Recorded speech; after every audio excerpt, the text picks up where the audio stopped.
the originator of Hogue holsters. People always ask why the patented ARS system is designed the way it is, and why it is better than any other holster retention.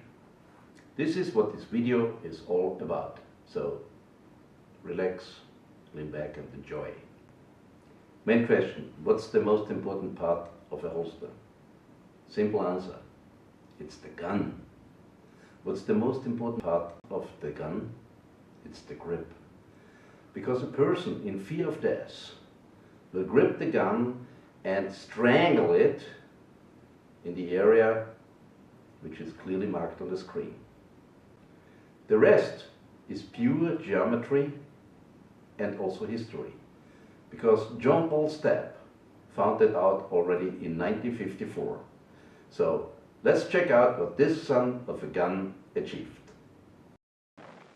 On December 10th, 1954, Lieutenant Colonel John Paul Stapp rode a rocket-propelled sled at a record speed of 632 miles per hour at Holloman Air Force Base, New Mexico.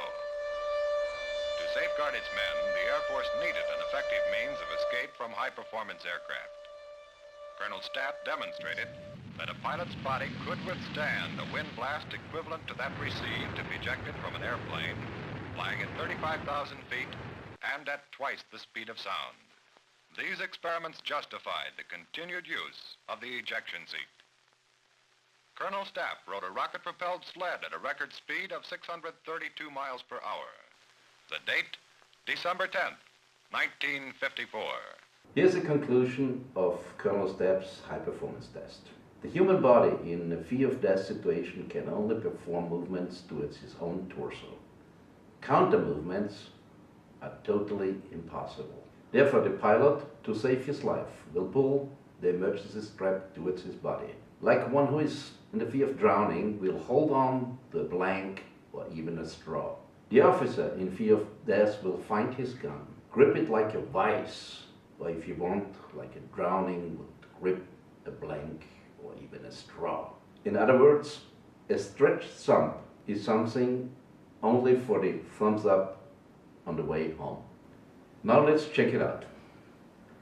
Your life is at stake, and you need to think about your holster, and you stretch your thumb. Very likely you are dead. Remember, in a fear of death situation, a counter movement is impossible. Just impossible.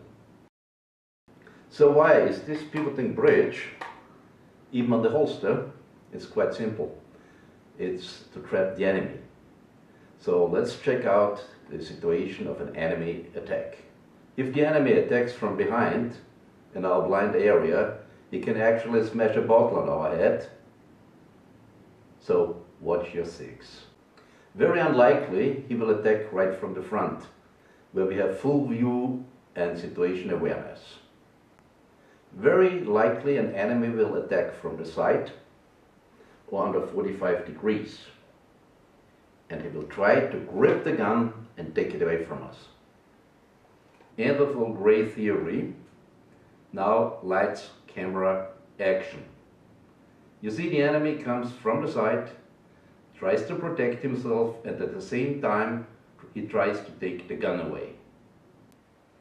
For the patented ARS retention, this means the following.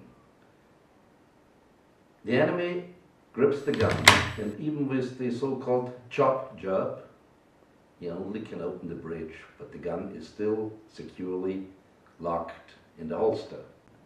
Here comes the Hogue holster gun drawer. The officer finds his gun, gets grip on the gun, and by doing so, draws his gun. Reholstering the gun is sometimes more difficult than a quick draw, because you still have to have an eye on your enemy. He might try to do a last chance action, and you have to holster and then get your handcuffs or whatever.